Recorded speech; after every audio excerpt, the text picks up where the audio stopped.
জাকেরকে নিয়ে কিছুই বলার নাই, ওকে শুধু সুইংগাম খেতে বলেন, সুইংগাম। আজকে 40 বছর আমরা খেলতেছি, আমাদের কোনো অর্জন নেই। কারো অন্তরে যদি দেশপ্রেম থাকে এত বাজে খেলা খেলতে পারে না। বাংলাদেশের যেই হাল, তাতে করে দর্শকরা বুঝে গেছেন হারটা একদমই নিশ্চিত। বাংলাদেশ এক ম্যাচ হাতে রেখেই সিরিজটা হেরে বসেছে আফগানিস্তানের বিপক্ষে। আফগানিস্তান বাংলাদেশের বিপক্ষে ব্যাক টু ব্যাক 3টা সিরিজ জয় কীর্তি করলো, হ্যাট্রিক করলো। জবাব কি আছে আসলে আপনার কাছে, একটু শুরুতে জানতে চাই। মানে এই ধরনের হারের কোনো জবাব আছে আপনার কাছে?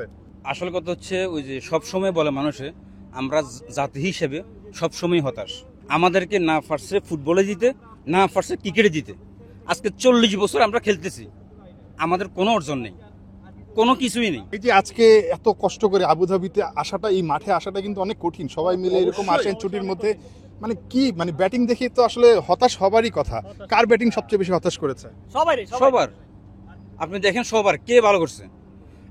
আমরা একজন রাশিদ খানকে আমরা রিচ করতে পারতেছি না। একটা রাশিদ খান তো আর নতুন ছেলে না, এ অনেক বছর হয়ে গেছে ক্রিকেট খেলতেছে, তারপরে তাকে আমরা রিচ করতে পারতেছি না। রাশিদ খান কি এতই ভয়ঙ্কর? আর যখন তার ওভারে আমরা উইকেট দিয়ে আসতেছি, তো আমরা তাকে একটু দেখে খেললে কি হয়, আমরা তাও করতে পারতেছি না।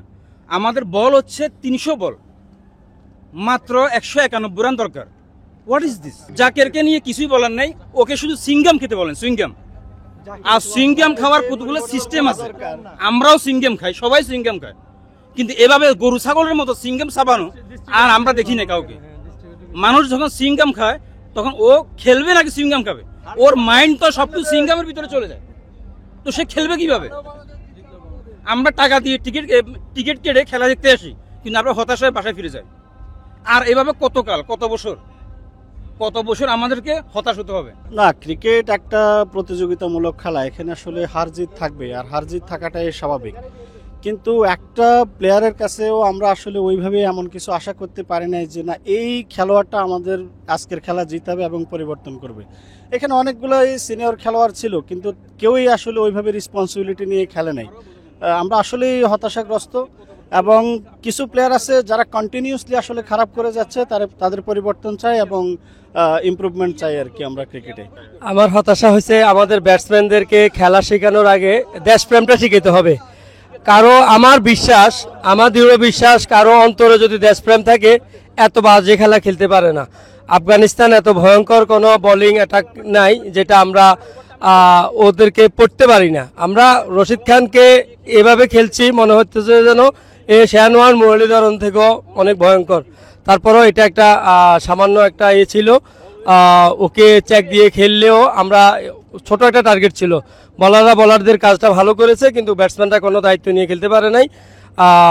এখন আমাদের আসলে নতুন করে চিন্তা করার সময় এসে গেছে।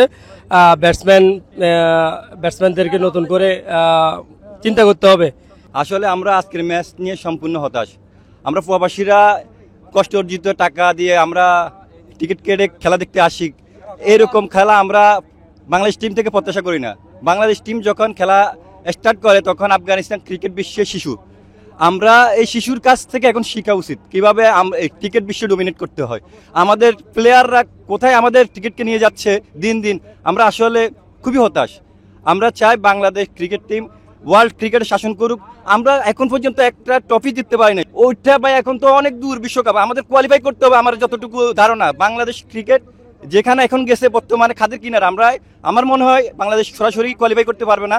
কোয়ালিফাই খেলে তারপরে আমরা 2027 বিশ্বকাপ খেলতে হবে। এটা প্রচন্ড লজ্জা, এটার থেকে লজ্জার আর কিছু হতে পারে না। আসলে আমরা ক্রিকেটের সিনিয়র, আফগানিস্তানের থেকে মোস্ট সিনিয়র টিম আমরা, অথচ আফগানিস্তানের কাছে আমরা আজকে কিভাবে ধরাশয় হইলাম? কোথায় আমাদের ক্রিকেট বোর্ড ওয়ার্ল্ডের অন্যতম ধরনের একটা ক্রিকেট বোর্ড, আফগানিস্তান সেখানে এখনো মাটির সাথে কথা বলতেছে, অথচ আমাদের প্লেয়ার, আফগানিস্তান প্লেয়ারের আপনি সব দিকে যদি বিবেচনা করেন আফগানিস্তান সব দিকে এখন উন্নত।